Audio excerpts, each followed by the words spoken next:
Hello everyone, આજે હું તમારી સાથે મહારાષ્ટ્રીયન રેસીપી શેર કરીશ. ગુણોથી ભરપૂર ટેસ્ટી મેથકૂટની રેસીપી. ગરમ ગરમ નરમ રાઈસની ઉપર ઘી અને સાથે મેથકૂટ એક કોમ્બિનેશન બહુ જ બહેતરીન છે. અને સાથે કોઈ પણ ટાઈપનો પાપડ. બહુ જ જૂની રેસીપી છે. આપણા જે પૂર્વજો છે એ કંઈક સમજીને જ આ રેસીપીને ઇન્ટ્રોડ્યુસ કરી હશે, કારણ કે ટેસ્ટ તો એટલો સરસ છે અને સાથે બેનિફિટ્સ પણ એટલા જ. પણ આ બનાવવું કઈ મેથડથી, કેટલું માપ રાખવું, કયા ઇન્ગ્રીડિયન્ટ્સ લેવાના છે અને આપણે એને માર્કેટથી લઈને આવીએ છીએ. માર્કેટમાંથી લાવવાની જગ્યાએ આપણે એને ઘરે જ બનાવશું. તો ચલો શરૂ કરીએ. મેઝરમેન્ટ માટે પહેલાં ઇન્ગ્રીડિયન્ટ્સ જોઈ લઈએ.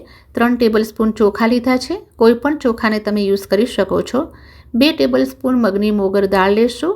2 ટેબલસ્પૂન ચણા દાળ લેશું અને 2 ટેબલસ્પૂન અડદની દાળ લેશું. 1 મોટો બાઉલ દાળિયા એટલે કે રોસ્ટેડ ચણા દાળ લેશું. જો તમારી પાસે આ ન હોય તો તમે કાચી ચણાની દાળ પણ લઈ શકો છો.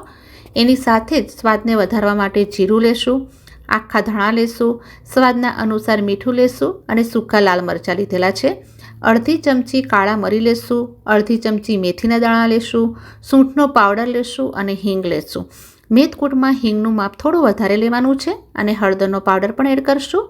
મેથકૂટ અલગ અલગ રીતે બનાવવામાં આવે છે. એનું મેઝરમેન્ટ પણ અલગ રહે છે, ઇન્ગ્રીડિયન્ટ્સ પણ અલગ રહે છે.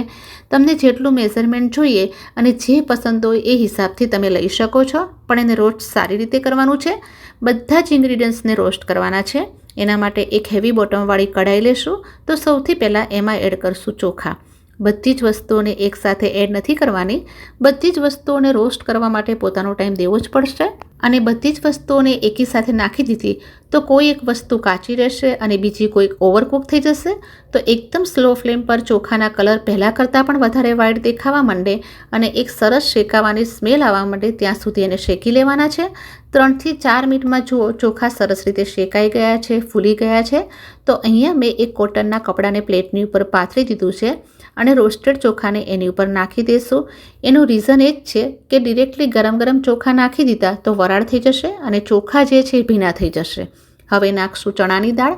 ચણાની દાળને પણ સ્લો ફ્લેમ પર હલકી સ્મેલ આવે, હલકા સ્પોટ જોવા મળે ત્યાં સુધી રોસ્ટ કરી લેશું. 3 મિનિટમાં આ ચણાની દાળ પણ સરસ રીતે શેકાઈ ગઈ છે. ચોખાની સાથે એને પણ એડ કરી લેશું. ગેસની ફ્લેમને લો જ રાખવાની છે. હવે એમાં નાખશું મગની દાળ અને અડદની દાળ. આ બંને એકસાથે શેકી શકીએ છીએ કારણ કે બંને સેમ સાઇઝની છે અને ચણાની દાળ થોડી મોટી હોય છે સાઇઝમાં, એટલે આપણે એને અલગથી રોસ્ટ કરેલી છે. બંને સેમ સાઇઝની છે તો સરસ રીતે શેકાઈ પણ જશે.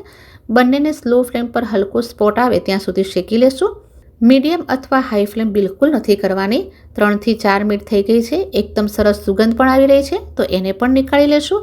હવે બાકી બચેલા ઇન્ગ્રીડિયન્ટ્સ એડ કરી લેશું. સૌથી લાસ્ટમાં એડ કરશું દાળિયા એટલે કે શેકેલા ચણાની દાળ. આ અડધી તો રોસ્ટેડ જ રહે છે એટલે વધારે રોસ્ટ કરવાની જરૂર નથી. એની સાથે જ એડ કરશું જીરું, આખા ધાણા, કાળા મરી, મેથીના દાણા અને સૂકા લાલ મરચાં પણ નાખી દેશું. આ બધી જ વસ્તુ એવી છે ને કે એને વધારે ટાઈમ નથી લાગતો, એટલા માટે બધાને સાથે મેળવીને સ્લો ફ્લેમ પર રોસ્ટ કરશું. 2 મિનિટ માટે જ ગરમ કરશું. 2 મિનિટ પછી ગેસની ફ્લેમને બંધ કરી લેશું. ગરમ કઢાઈમાં બાકીના પાવડર મસાલા પણ એડ કરી લેશું. મીઠું એડ કરશું, હળદરનો પાવડર નાખશું, સૂંઠ અને હિંગને પણ સાથે લઈ લેશું અને આ બધાની જ કચાશ આપણે ખાલી દૂર કરવાની છે.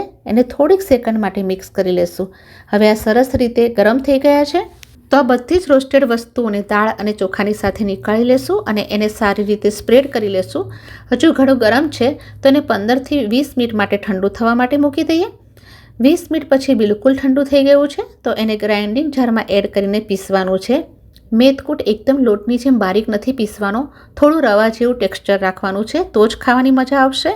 થોડું થોડું કરી એને પીસી લેશું. તો અહીંયા આપણો મેથકૂટ પીસીને તૈયાર છે. જુઓ કેટલો ટેમ્પટિંગ લાગી રહ્યો છે અને સુગંધ તો એટલી સરસ આવી રહી છે કે તરત જ ખાવાનું મન કરે. એકવાર આ મેથકૂટ રેડી થઈ જાય પછી ઠંડો કરીને એને એરટાઇટ કન્ટેનરમાં મહિના સુધી સ્ટોર કરી શકો છો અને જ્યારે મન થાય ત્યારે ખાઈ શકો છો. તો હવે આ ખવાય કેવી રીતે?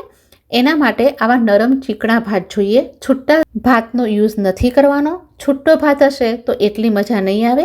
એના ઉપર ભરપૂર માત્રામાં ઘી એડ કરશું અને પછી એની ઉપર મેથકૂટને સ્પ્રિંકલ કરશું. મેથકૂટ પણ તમને જેટલો પસંદ હોય એ હિસાબે તમે લઈ શકો છો. એટલો ટેસ્ટી લાગે છે કે ન પૂછો વાત. તમે એની દહીંની સાથે મેળવીને ખાઈ શકો છો, ચટણીની જેમ પણ ખાઈ શકો છો, સૂપમાં એડ કરીને પણ તમે પી શકો છો.